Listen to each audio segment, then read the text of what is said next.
18ാമത്തെ ഏറ്റവും വലിയ രാജ്യമായ മംഗോളിയ ഇന്ന് പൂർണ്ണമായും വിജനമാണ്. 99.7% മംഗോളിയയിലും ഇന്ന് ആരും തന്നെ താമസിക്കുന്നില്ല.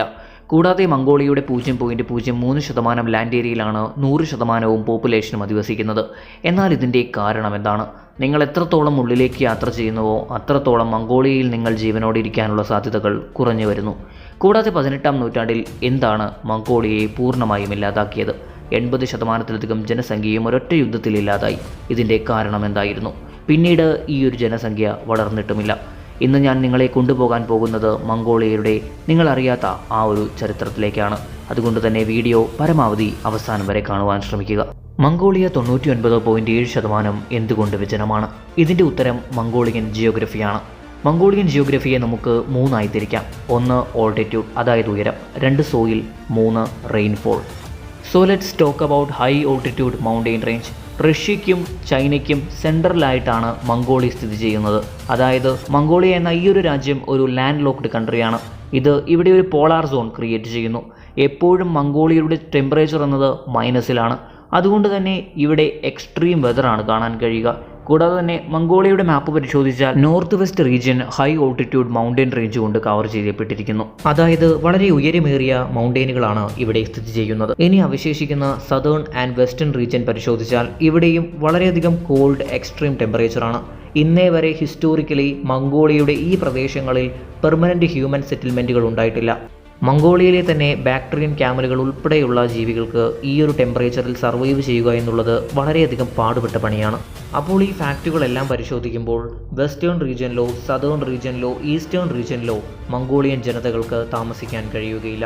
100% മംഗോളിയൻ പോപ്പുലേഷനും അതുകൊണ്ടാണ് 0.03% ലാൻഡ് ഏരിയയിൽ താമസിക്കുന്നത്.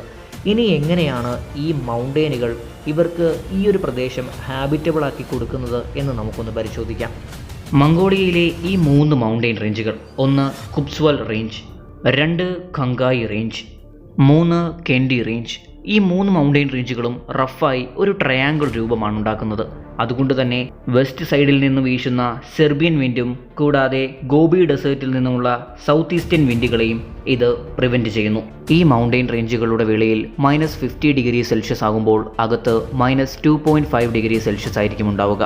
ഇനി രണ്ടാമത്തെ മെയിൻ ഫാക്ടർ, അതായത് സോയിൽ. ഞാൻ നേരത്തെ പറഞ്ഞതുപോലെ തന്നെ മംഗോളിയ ഒരു പോളാർ സോണാണ്. അതായത് കോൾഡ് വിൻഡ് 365 ദിവസവും ഇവിടെ വീശുന്നു. അതുകൊണ്ട് തന്നെ മണ്ണ് മഞ്ഞിനാൽ മൂടപ്പെടുന്നു. ഇതിനെ സയന്റിഫിക് ടേമിൽ പെർമാഫ്രോസ്റ്റ് എന്നാണ് വിളിക്കുന്നത്. ഇതുപോലെയുള്ള ഇടങ്ങളിൽ ഇൻഫ്രാസ്ട്രക്ചർ സൗകര്യങ്ങളോ അല്ലെങ്കിൽ കൃഷികളോ നടക്കുകയില്ല. ഇൻഫാക്ട് ഏതെങ്കിലും ഒരു മണ്ണ് ഐസിന്റെ ലെയറിൽ നിന്ന് രക്ഷപ്പെട്ടാൽ തന്നെ അതിൽ കൃഷി ചെയ്യാനുള്ള മിനറൽസ് ഒന്നും തന്നെ മംഗോളിയൻ മണ്ണിൽ ഇല്ല.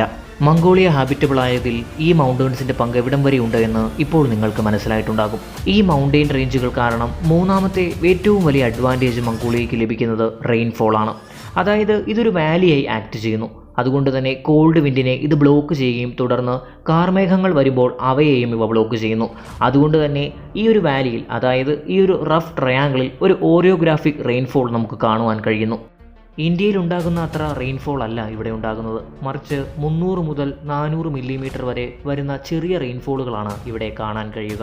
ഈ ഒരു ഒറ്റ കാരണം കൊണ്ട് തന്നെ മംഗോളിയയെ ഡ്രൈ ഡെസേർട്ട് എന്നും വിളിക്കാറുണ്ട്.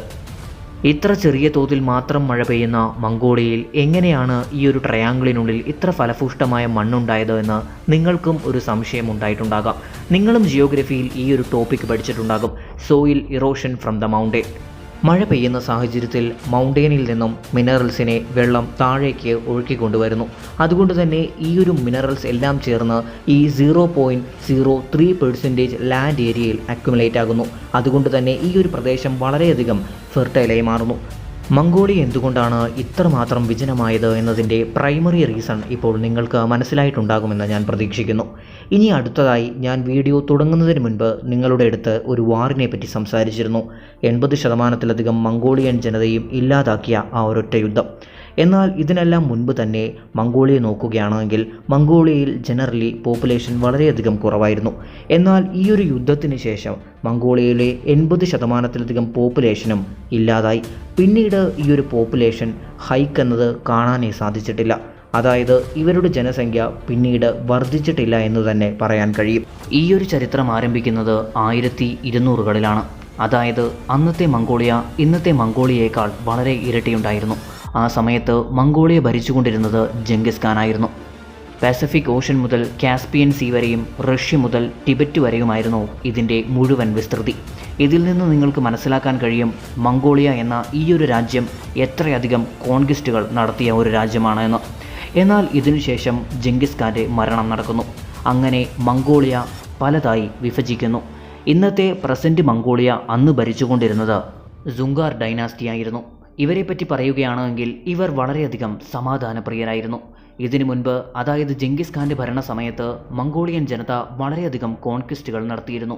ഇതിൻ്റെ ഫലമായി ഇവർക്ക് ഈയൊരു സമയത്ത് സമാധാനമായിരുന്നു വേണ്ടത്. അതുകൊണ്ട് തന്നെ ഇന്ത്യയിൽ നിന്നും ഏഷ്യയിലെ മറ്റ് രാജ്യങ്ങളിൽ നിന്നും ബുദ്ധമതം പതിയെ മംഗോളിയയിലേക്കെത്തി. മംഗോളിയൻ ജനത സമാധാനത്തിൻ്റെ മാർഗത്തിൽ അല്ലെങ്കിൽ ബുദ്ധമതം പിന്തുടർന്നു. എന്നാൽ ഇവരുടെ സമാധാനം കുറേ കാലമുണ്ടായിരുന്നില്ല. 1687 ചൈനയിൽ ചിങ് ഡൈനാസ്റ്റി നിലവിൽ വരുന്നു. ഇവർ ഒട്ടും സമയം കളയാതെ മംഗോളിയൻ ജനതയെ ആക്രമിക്കാനാണ് ആദ്യം ശ്രമിച്ചത്. ഇതിൻ്റെ ഏറ്റവും പ്രധാന കാരണം ജംഗിസ് ഖാൻ്റെ സമയത്ത് ഇവർ മംഗോളിയൻ ജനതയുടെ അടിമയായിരുന്നു.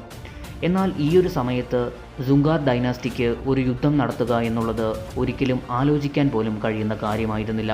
എന്നാൽ 1687 ചിങ് ഡൈനാസ്റ്റി ഇവരെ ആക്രമിക്കുന്നു. ഒട്ടും താല്പര്യമില്ലാതെ തന്നെ ഇവർക്കും തിരിച്ച് യുദ്ധം ചെയ്യേണ്ടതായി വരുന്നു. ഈയൊരു യുദ്ധത്തിൽ സുങ്കാർ ഡൈനാസ്റ്റി വളരെ പെട്ടെന്ന് തന്നെ തോൽവി സമ്മതിക്കുന്നു. അതിൻ്റെ പ്രധാന കാരണം ഇവർക്ക് യാതൊരുവിധ പ്രിപ്പറേഷനും ഉണ്ടായിരുന്നില്ല. എന്നാൽ ചിങ് ഡൈനാസ്റ്റി ആണെങ്കിൽ ഇവരെ തീർക്കണം എന്നുള്ള ആഗ്രഹത്തോടെയാണ് ഈയൊരു യുദ്ധം നടത്തിയത്. ഈയൊരു യുദ്ധത്തിൻ്റെ പരിണിതഫലമായി മംഗോളിയയിലെ ഏകദേശം 80% ജനങ്ങളും ആ ഒരൊറ്റ യുദ്ധത്തിൽ ഇല്ലാതായി. അതായത് 10 ലക്ഷത്തിൽ 8 ലക്ഷത്തിലധികം ജനങ്ങൾ ഈയൊരു യുദ്ധത്തിൽ മരിച്ചു. ഈയൊരു യുദ്ധത്തിനെ ഇന്നും മംഗോളിയയിൽ അറിയപ്പെടുന്നത് സുങ്കാർ ജനോസൈഡ് എന്നാണ്. 200 വർഷ കാലഘട്ടം മംഗോളിയ പൂർണ്ണമായും ഭരിച്ചത് ചിങ് ഡൈനാസ്റ്റി ആയിരുന്നു. പിന്നീട് മംഗോളിയ ഭരിച്ചത് സോവിയറ്റ് യൂണിയൻ ആയിരുന്നു. സോവിയറ്റ് യൂണിയൻ ജനസംഖ്യ ഇൻക്രീസ് ആകാൻ വേണ്ടി മംഗോളിയയിൽ വ്യത്യസ്തങ്ങളാർന്ന പോളിസികൾ കൊണ്ടുവന്നു. ഇതിൻ്റെ ഏറ്റവും പ്രധാന കാരണം മംഗോളിയയിൽ നിന്നും അവർക്ക് ലേബറേഴ്സിനെ ലഭിക്കാനായിരുന്നു. എന്നാൽ യാതൊരു വിധത്തിലും ഈ പോളിസികൾ മംഗോളിയയിലെ ജനസംഖ്യ ഇൻക്രീസ് ചെയ്യുവാൻ ഹെൽപ്പ് ചെയ്തിരുന്നില്ല. ഇതിൻ്റെ ഏറ്റവും പ്രധാന കാരണം മംഗോളിയയിൽ അന്നും ഇന്നും പ്രോമിനൻ്റായി നിന്ന ബുദ്ധമതം തന്നെയാണ്. 3-ൽ ഒരാൾ മോങ്ക ആവുകയും പിന്നീട് അദ്ദേഹം ജീവിതകാലം മുഴുവൻ സന്യസിക്കുകയും ചെയ്യുന്നു. ഇങ്ങനെ വരുമ്പോൾ എങ്ങനെയാണ് ജനസംഖ്യ ഇൻക്രീസ് ആവുക? എന്നാൽ രണ്ടാം ലോക മഹായുദ്ധത്തിന് ശേഷം ചെറിയ തോതിൽ മംഗോളിയയിൽ ജനസംഖ്യ ഇൻക്രീസ് ആയിട്ടുമുണ്ട്. എന്നിരുന്നാലും ബുദ്ധമതം കാരണമാണ് മംഗോളിയയിൽ ജനസംഖ്യയിൽ ഇത്രയധികം ഇടിവ് വന്നത്. ഒരുപക്ഷെ 18-ാം നൂറ്റാണ്ടിൽ ഈയൊരു ബുദ്ധമതം അവർ അഡോപ്റ്റ് ചെയ്തിട്ടില്ലായിരുന്നുവെങ്കിൽ മംഗോളിയൻ ചരിത്രം എന്നത് മറ്റൊന്നായിരുന്നേനെ. ഇത്രയും വീഡിയോ കണ്ട സ്ഥിതിക്ക് നിങ്ങൾക്ക് എന്താണ് തോന്നുന്നത്? മംഗോളിയയുടെ ജനസംഖ്യ കുറവായതിൽ ഈയൊരു യുദ്ധത്തിൻ്റെ പങ്ക് എത്രയുണ്ട്? ഈയൊരു വീഡിയോയുടെ സഹായത്താൽ മംഗോളിയയെ പറ്റി പുതിയ കാര്യങ്ങൾ നിങ്ങൾക്ക് മനസ്സിലാക്കാൻ കഴിഞ്ഞിട്ടുണ്ടാകും എന്ന് ഞാൻ പ്രതീക്ഷിക്കുന്നു. മംഗോളിയൻ ജിയോഗ്രഫിയെ പറ്റിയും മംഗോളിയൻ ഹിസ്റ്ററിയെ പറ്റിയും ഇനി നിങ്ങൾക്ക് ഒരു ഡൗട്ട് ഉണ്ടാവുകയില്ല. ഈ ഒരു വീഡിയോ നിങ്ങൾക്ക് ഇഷ്ടമായെങ്കിൽ വീഡിയോയ്ക്ക് ഒരു ലൈക്ക് നൽകി ചാനൽ സബ്സ്ക്രൈബ് ചെയ്ത് നോട്ടിഫിക്കേഷൻ ബെൽ ഓളിൽ ഇനേബിൾ ചെയ്യാൻ മറക്കരുത്. പരമാവധി വീഡിയോ കൂട്ടുകാരുമായി ഷെയർ ചെയ്യുക. മറ്റൊരു ഇൻട്രസ്റ്റിംഗ് വീഡിയോയുമായി ഞാൻ വീണ്ടും വരുന്നതുവരേക്കും എന്നത്തെയും പോലെ thanks for watching and good bye.